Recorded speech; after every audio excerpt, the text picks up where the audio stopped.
বিসমিল্লাহির রহমানির রহিম।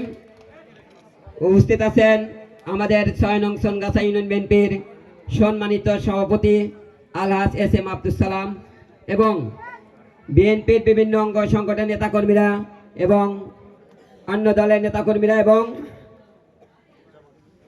জামাতের নেতাকর্মীরা এবং আমার সামনে বসে আছেন ছাত্র ভাইয়েরা, যুবক ভাইয়েরা এবং পর্দার আলে মা বোনেরা, সবার প্রতি রইল আমার পক্ষ থেকে আন্তরিক সালাম ও অভিনন্দন।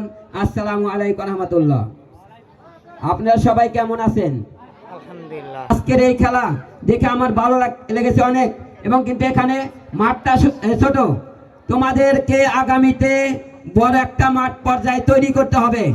আপনারা জানেন, আপনারা যারা আছেন এখানে সবাই জানেন, আমাদের মাননীয় প্রধানমন্ত্রী যিনি প্রাইম মিনিস্টার গোল্ড কাপ একটা খেলার যেটা তৈরি করেছে, আপনি কি জানেন, শুনছেন? সেটা প্রত্যেকটি স্কুল থেকে খেলার অংশগ্রহণ করা হয়নি? হয়েছে তো, স্কুল থেকে হয়নি? তো এটা জাতীয় পর্যায়ে তিনি পুরস্কার দেবেন। তো এখানে কেউ না কেউ কোনো প্রতিষ্ঠানের ছাত্র এবং কেউ কলেজে, কেউ স্কুলে। তা আমি তোমাদের সবাইকে, যারা জুনিয়র, আমি মানে তুমি করে বললাম, আমি তোমাদের সবাইকে বলতে চাই, তোমরা এখান থেকেই শুধু খেলা খেলে চলবে না, তোমাদের আগামীতে তোমাদের প্রস্তুতি নিতে হবে যেন আমরা জাতীয় পর্যায়ে খেলা চান্স পাই। আমাদের যে ইউনিয়ন বিএনপির সভাপতি আলহাজ S M Abdul Salam uncle যে বলেছেন হতে পারে, তবে আমাদের সবার চাওয়ার থাকবে ইনশাআল্লাহ আমরা জোর গলায় বলতে পারবো যে আমাদের সোনগাছা ইউনিয়নে একটা মাঠ করে দিতে হবে। কি বলেন আপনারা? আর আমরা এখান থেকে তার পরিবেশে তার একটা কথা বলতে চাই, সেটা হচ্ছে আপনারা জানেন যে always is not play to play time, red time red.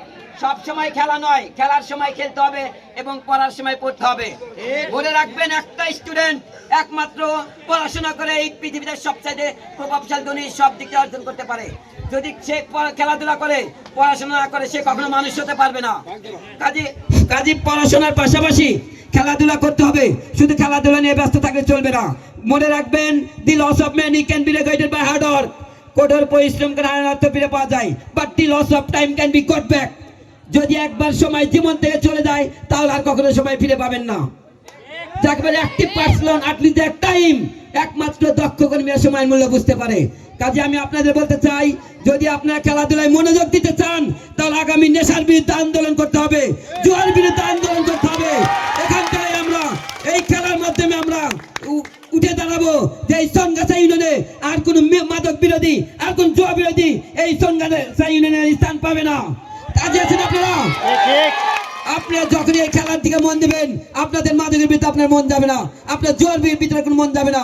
আর যারা উভয় গার্জেন যারা আছেন, আমি সকল গার্জেনদের বলতে চাই, আপনার ছেলেকে যদি মানুষ করতে চান, আপনার ছেলে বাড়িতে কি করে, আপনার ছেলে কি করে, কোথায় যায়, আপনার ছেলে এই আবাবরি নিয়ে গাঁজা নিয়ে চাইলো, চরের ভিতরে যায়, অন্য এক জায়গায় চলে যায়, যা ওখান থেকে গাঁজা খেয়ে আসে, ওখান থেকে বড়ি খেয়ে আসে, তার টাকা পায় কোথায়? এই প্রশ্নের উত্তর আপনারা আমাকে দেবেন।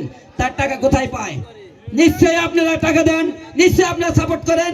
তাই যদি না করেন, আজকে থেকে এখান থেকে সিদ্ধান্ত নেন, আগামীতে আপনার ছেলে কি করে, কোথায় যায়, আপনার ছেলের প্রত্যেকটি হিসাব আপনি নেবেন।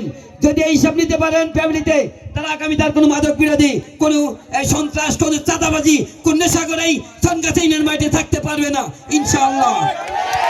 আপনারা আমার সাথে বলেন, মাদক মুক্ত সোনগাছা চাই, মাদক মুক্ত সোনগাছা চাই। ইনশাআল্লাহ আপনাদের পাশে আছি এবং আমাদের সোনগাছা ইউনিয়ন বিএনপির সকল অঙ্গ সংগঠন আছেন এবং বিরোধী দলের নেতাকর্মীরা থাকবে, আমরাও থাকবো।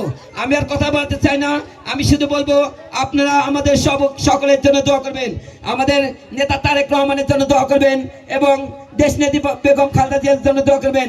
মহান আল্লাহ তাআলা যেন তাকে জান্নাত নসিব করেন। আমরা চাই এখান থেকেই উঠে দাঁড়াবো, আর কোনো মাদক করতে দেব না ইনশাআল্লাহ। আমি এই বলে আমি আমার কথা শেষ করছি। আসসালামু আলাইকুম রহমতুল্লাহ।